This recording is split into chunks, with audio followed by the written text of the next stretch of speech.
Hello and welcome to this episode of Sex as Medicine TV.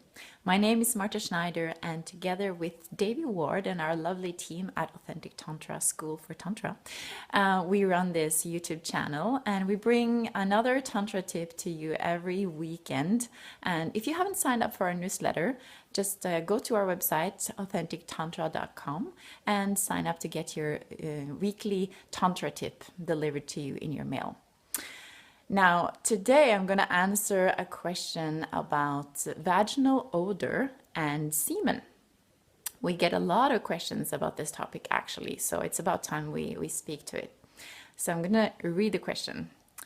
Hey Marta and Devi, I have a question. I don't like how my yoni smells when there is fluid in it, like the cum from ejaculation. It takes a while for me to get back my own taste and smell. I don't like this woof of stronger smell that I get when I'm allowing it to happen. I prefer it when my partner does semen retention or pulls out because I love my own smell and my own taste. However, my poor life partner feels rejected because of my complaints about this. Question is there a trick you guys use to clean it out completely right after? Is this weird? Does it say anything about me or how I'm relating to it? Is this miseducation? So great questions. The immune system of the vagina or the yoni is totally dependent on the healthy bacteria that live there. So these healthy bacteria, it's like a self-cleansing system.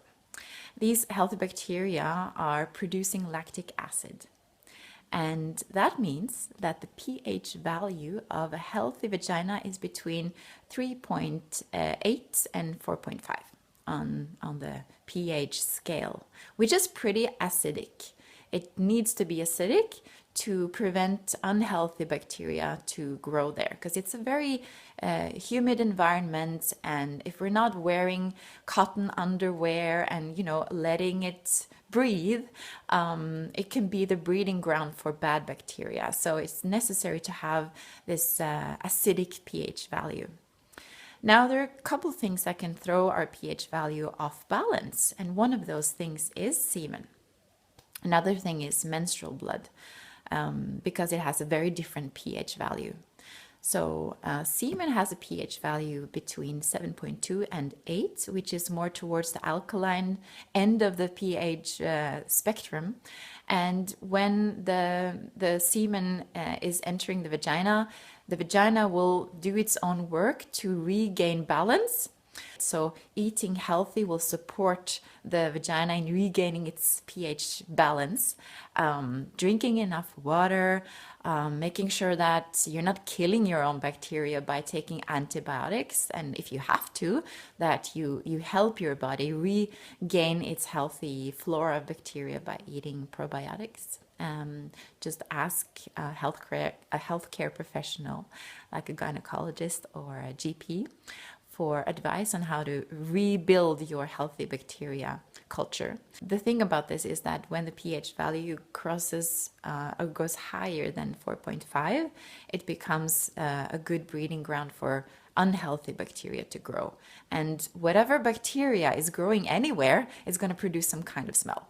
So bad bacteria will produce a different kind of smell, and this might be what this lady is referring to when she's saying that during the days of the week after she's had intercourse and her partner has ejaculated inside of her, she is bothered by this smell. The vagina is not able to regain that pH balance fast enough.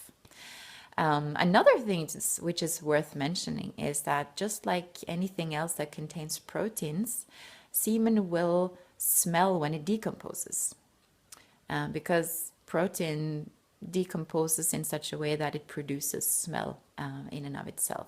Do we have any tips on how to clean this out completely, like clean out the semen?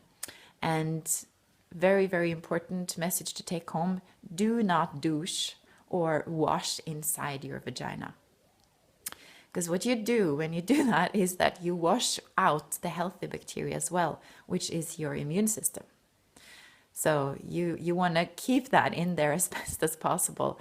So after intercourse, if your partner has ejaculated inside of you, the best thing to do is just to let it seep out. And whenever you're, sitting on the toilet or being in the vertical position, just allow it to come out by itself. Now, to the third point, there are a lot of good reasons for you both that your partner retains his semen and ejaculates less frequently. Male ejaculate is a very potent kind of juice. It's baby juice. It's made, essential vital essences from the male body, handpicked to ensure that the species go on so that we can procreate. However, most of us have sex more often than we want to procreate. So what's the point of spilling that precious fluid every single time? So there are so many benefits for men to retain that and to keep their storage of good vital essences high in their own body so that they can empower their own physical health.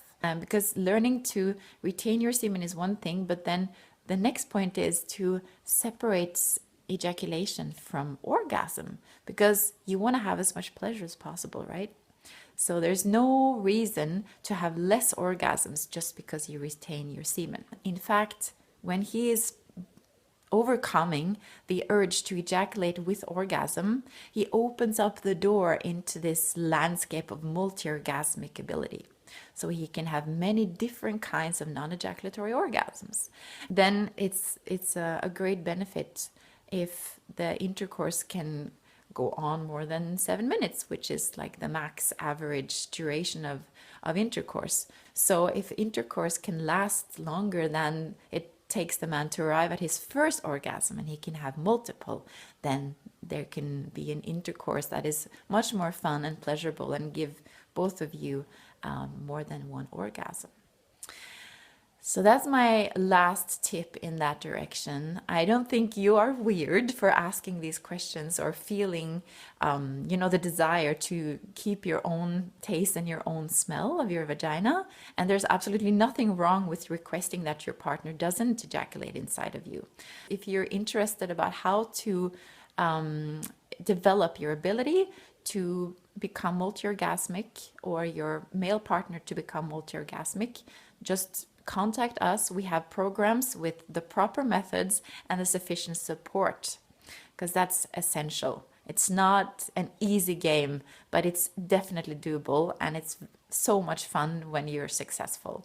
So all you need is proper methods and the proper support, and you can become multi-orgasmic just like everybody else we've been teaching. So I encourage you to check out authentictantra.com and go to Tantra for Men. That's where you can read about these programs. I hope you've enjoyed this episode. If you liked it and you want to watch more, please go to authentictantra.com and sign up for our weekly Tantra tip. And if you have questions, please send them to us. You can connect with us through that page, authentictantra.com, or on Facebook, Authentic Tantra, or on Instagram. We love hearing your questions and responding to them through these videos. So stay tuned, and I look forward to seeing you next time.